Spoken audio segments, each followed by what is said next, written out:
How do you explain this? Other than to say, this is the unseen support at work. The strength that defies human limitations. You can't see it, but at that second, the angel is there. And if you're still unsure of just how remarkable a miracle it is to be steadfast at that moment, as we saw in Palestine, a Muslim man, a companion of the Prophet Muhammad sallallahu alaihi wasallam, during the battle of Badr was pursuing an enemy combatant. He suddenly heard the sound of a whip above him and the voice of a rider saying, "Aqdim Hayzoom, go forward, Hayzoom." And when he looked at the combatant in front of him, he noticed that he had fallen by himself and he'd sustained fatal injuries to his face. He related this to the Prophet Muhammad sallallahu alaihi wasallam, and he explained, and he said to him, "Sadaqta dhalika min madad as-sama'i thalitha." You've spoken the truth. That was help from the third heaven. That was an angel that had supported you, and Hayzoom was the name of the animal he was riding. Subhanallah. What is the role of the angels when they descend during battle? Fighting alongside the believers is the answer that most will give. That's true, as demonstrated in the story you just heard, but there is another purpose that they serve. A purpose that is, according to the Quran, arguably even more central than supporting the believers in combat. That is to support the heart of the believers by instilling peace and steadfastness during a moment of tragedy. How do we know this? Reflect with me back on the Battle of Badr, where you're going to find some very interesting numbers. The pagans were 1,000 strong, and to support the believers, 1,000 angels descended. Yet the believers were anxious, they were unprepared for this unexpected war, so they were promised an increase to 3,000, and then an additional 2,000 angels, totaling 5,000 angelic participants. So this begs the question, if the sole role of these angels was to fight alongside the Muslims, what was the need for 5,000 of them? After all, just one angel was enough to devastate the entire city of Lut for its deeds. So clearly, therefore, the angels' role transcends mere physical warfare. They were there primarily to instill a sense of calm and steadfastness in the hearts of the believers. That is a role that is more significant than combat itself. Allah said, إِذْ يُوحِي رَبُّكَ إِلَى الْمَلَائِكَةِ أَنِّي مَعَكُمْ فَثَبِّتُوا الَّذِينَ آمَنُوا. Remember when your Lord inspired to the angels, saying to them, I am with you, so strengthen those who have believed. Give them tathbeet, strengthen them. So Allah's primary instruction to the angels, before anything else, is to strengthen the hearts of the believers. So it's very simple. Whenever you see believers behaving in a calm, collected, and steadfast way during times where people usually erupt in grief or rage, then know very well that an angel is present on the ground and is by their side. This is precisely what we have seen in Palestine over and over again. Each and every one of us have read messages or heard voice notes or watched videos of people who demonstrated bewildering expressions of acceptance of Allah's decree, composure, praise of Allah at the very minute of losing their children or homes, despite their human tears and immense heartache. Their words were clear. We are pleased with Allah. We are satisfied with His decrees. This is our land, and our iman is in a safe place, and Al-Aqsa is deserving of more. La ilaha illallah. How do you explain this?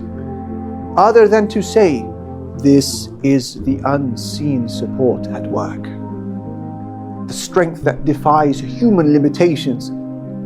You can't see it, but at that second, the angel is there. And if you're still unsure of just how remarkable a miracle it is to be steadfast at that moment, as we saw in Palestine, then I ask you one simple question. Is it not that you know people who've lost their iman because of far lesser tragedies in life? Is it not that you know people who lost, say, an investment and stopped praying?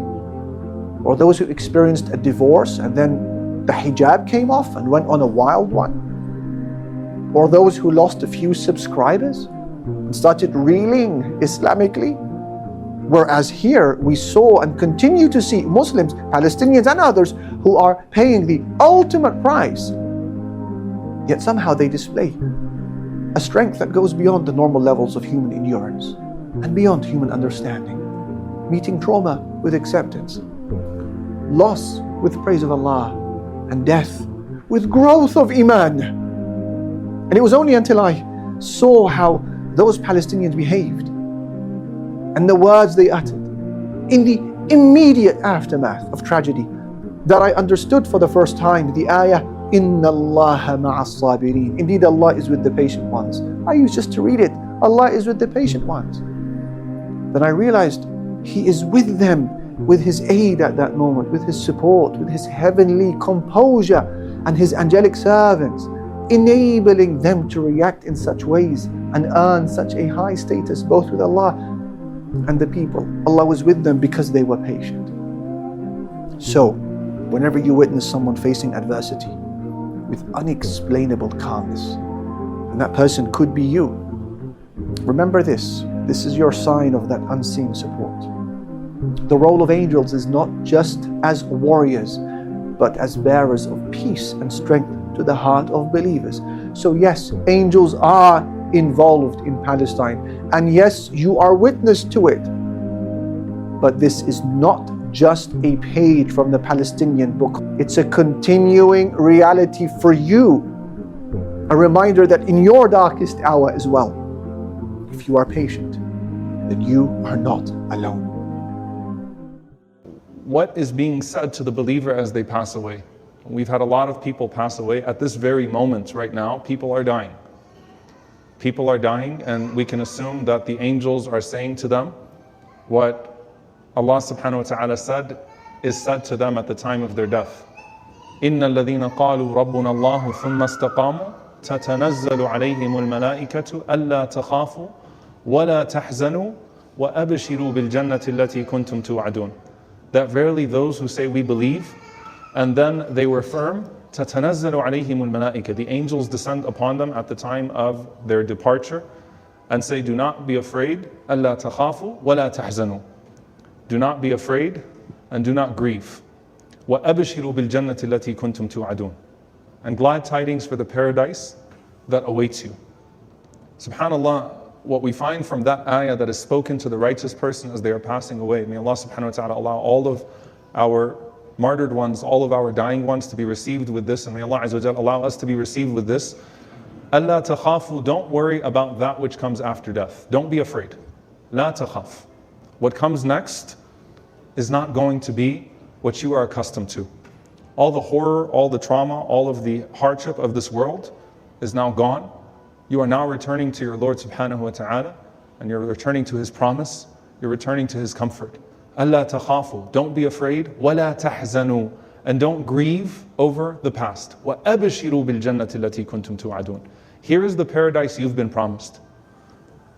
As we watch our brothers and sisters pull their children out of the rubble, pull their loved ones out of the rubble, I want you to remember for a moment that what is said to them bi'idhnillahi ta'ala as they left this world is just that. Don't be afraid. You went to sleep last night without electricity. You went to sleep last night worrying about water. You went to sleep last night worrying about fuel. Don't be afraid. لا تخافوا. What comes next is no longer Gaza. What comes next is no longer occupation. You don't need to be afraid anymore. You're returning to Allah subhanahu wa ta'ala, to a garden that is only occupied by the righteous. لا تخافوا ولا تحزنوا. And don't grieve anymore over that which you've left behind. You are now taken care of.